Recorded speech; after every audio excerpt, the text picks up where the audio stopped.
If I'm being honest, choosing colors would stress me out more than the painting itself. I would sit in front of my paintings and just stare at it and did nothing for hours and hours, thinking why everything looked wrong before I even really started.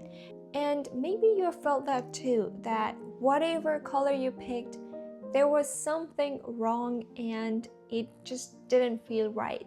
In these situations, normally the first approach all of us take is watching another YouTube video about colors, which is normally the color theory videos, and after watching 20 plus videos, you would figure out all you've learned is a couple of names and nothing else. It's not that the videos are bad, it's not that the information sucks, it's just that the videos and the color theory concept is more generalized and it's about everything. It's not just about a painting and how to use it in a painting. So if you're a new artist, it's hard for you to grasp all the information and be able to figure out when to use it and how to use it in your artwork. Because the truth is, choosing colors isn't about memorizing rules. Rules might be part of it, but it's mostly about how you want something to feel. Therefore, in this video, I'll be giving you the simplest steps that you can immediately take to choose better colors for your paintings. I hope this video helps you, and as usual, you can enjoy one of my art processes, as well as I'll be visually showing you how I choose and use my colors for this video. So enjoy. Let's go!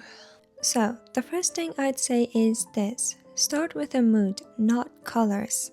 Most beginners pick random colors first, and that's usually why a painting can feel disconnected or confusing.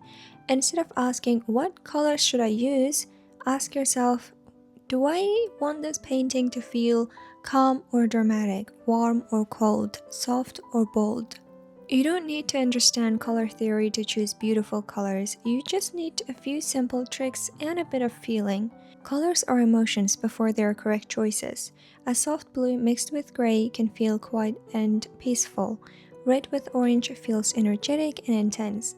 Dark tones can feel moody, almost cinematic. Once you choose the feeling first, the colors become so much easier to choose. So this is my reference pick, and I wanted to feel calm, nothing else. Therefore, the first color I think of is green, and obviously my painting reference is green. So I'm gonna use a bit of green and some other colors that I'll be talking about later on in the video. But before that, I make sure I have a solid underpainting. The second thing would be to limit your palette, and honestly, this is huge and this is like a game changer, okay? I used to think more colors meant a better painting, like I needed all those options to make it look interesting. But what actually happened was the opposite. Everything started clashing, nothing felt connected, and the whole painting just looked messy. Too many colors often leads to chaos, not because the colors are bad, just because there are no clear relationship between them. So instead, try giving yourself a small limit. Use around 3 to 5 maximum. That little restriction can actually make painting feel easier, calmer, and much more intentional. A simple way to do it is having one main color. This is the one that dominates your painting, the one that sets the overall mood. Then add 1 or 2 supporting colors that works with it, not against it. And if you want, you can include 1 small accent color, just a tiny pop to draw attention. Another common mistake is giving every color the same importance. When everything is equally loud, the painting can feel busy and directionless. The eye doesn't know where to settle because every part is asking for attention at once. A helpful guide is 70% of your painting should be your main color, 20% your secondary colors, and 10% your accent colors. In my case, it's 70% green, 20% blue, 10% yellow, and another 10% brown for some shadows as well as the mountain behind. So think of it like decorating a room. If every wall was painted different colors, then it would feel chaotic. But if the whole room follows the same mood, then a small pop-up color would feel special and unique. And painting kind of works the same way. Thirdly, use color families, and by that I mean instead of choosing colors randomly from all over the palette, try keeping your choices within the same family. It's one of the easiest ways to make a painting feel harmonious without needing advanced color theory. When colors already share something in common, they naturally work better together. They don't fight for attention, and the whole piece feels more connected.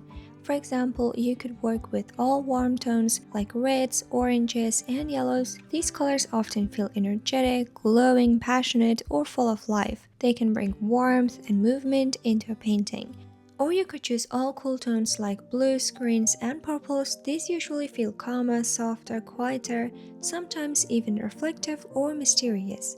You can also go with earthy tones, browns, muted greens, dusty yellows, soft neutrals, which I'm using in this painting. These colors often feel grounded, natural, comforting, and timeless. What I love about using color families is that they remove so much guesswork.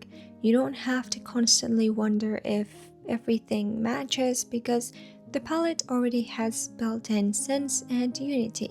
But if choosing colors feels overwhelming, start smaller, pick one family and explore inside it, because when colors belong to the same world, the whole painting automatically feels more cohesive. One of the most overlooked part of painting is constantly the relationship between light and dark areas.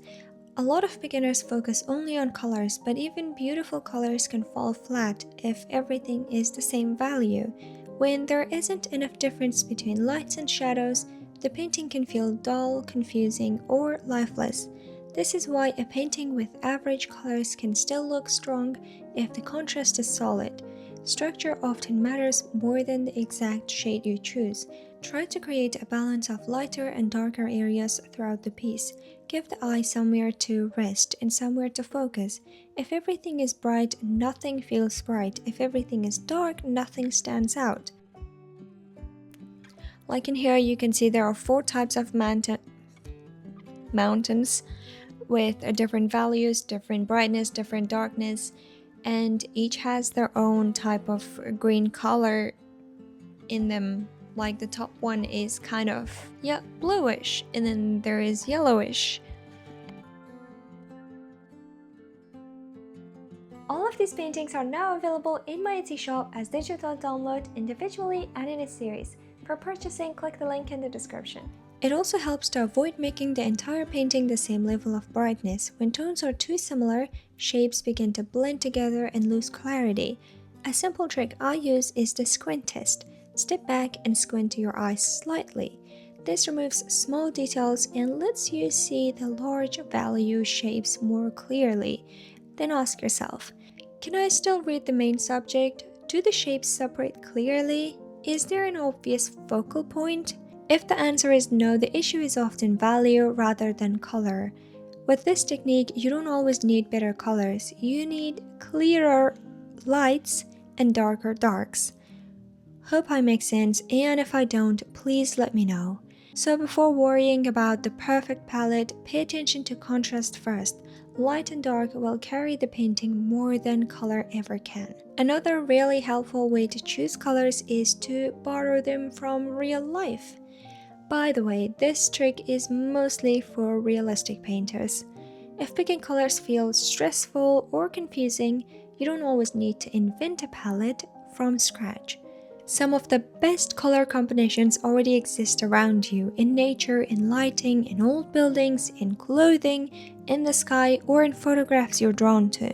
This takes away so much guesswork because you're working from something that already exists and already is balanced, so you're 100% sure that it is going to work. So how to do it? Find a photo or reference that catches your attention, which is what we're doing right now. Pause for a moment and ask yourself why it feels so beautiful. Then pick out 3 or 4 colors you notice most. Simplify them into paint choices instead of trying to copy every tiny variation. For example, this mountain scene has the deep green, earthy brown, gray blue for shadows and touches of warm light. You don't need to match reality perfectly, the goal is to create the feeling of those colors, not every exact detail. I think this helps especially when you feel stuck because instead of forcing random choices, you're learning from a palette that already works naturally. Over time, it also trains your eye to notice color relationship more intuitively. And honestly, nature is one of the best teachers for this. The combinations are balanced and full of moods we already connect with. So if you ever don't know what colors to use, look outside, look around, or look through photos you love. Anyways, inspiration is usually closer than it seems. You just need to go out and search for it. Another way to make a painting feel connected is to repeat colors through the piece. Mostly that 10% accent colors. When a color only appears once, it feels isolated. But when it appears in a few subtle places, the whole painting feels more unified.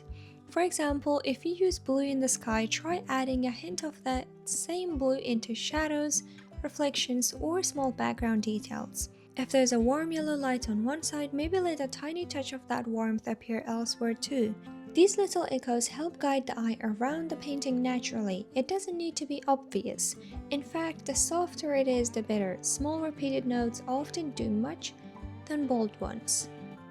This is one of those tricks that quietly improves a painting without making the process harder. As it's been said, repetition creates harmony. And if you feel completely stuck and none of the tips I've given you worked, use a simple fallback formula. You don't need to reinvent color, obviously, every time you paint. Sometimes it helps to keep things very basic. Start with one color you genuinely like or is obvious in your reference photo. Mine is green, then build around it using a darker version of that color, a lighter version of that color, one contrasting accent color. That's what I actually used when I started the painting, then added other colors on my palette. This gives you variation, contrast, and structure without overwhelming you with endless options. It's especially useful when you're overthinking or losing confidence halfway through a piece. Some of the strongest palettes are actually very simple, so if you're frozen by too many choices, reduce them. Simplicity often creates better results than complexity. And lastly, trust your eyes. You don't need to know every color rule before you're allowed to make something beautiful. A lot of beginner artists spend so much time searching, chasing for a correct answer that they stop listening to their own instincts. If something feels right to you, it's worth paying attention to. Your eye notices balance, mood, and tension even before you can explain it with theory. That doesn't mean every choice will be perfect, but painting was never meant to be perfect. It's a process of adjusting, observing, and responding. So instead of restarting every time something looks off, make small changes. Shift one color, darken one area, lighten another. Give the painting time to develop. Art isn't a test you pass by knowing all the rules. It's something you learn through doing. The more you paint, the more your eye becomes your greatest guide.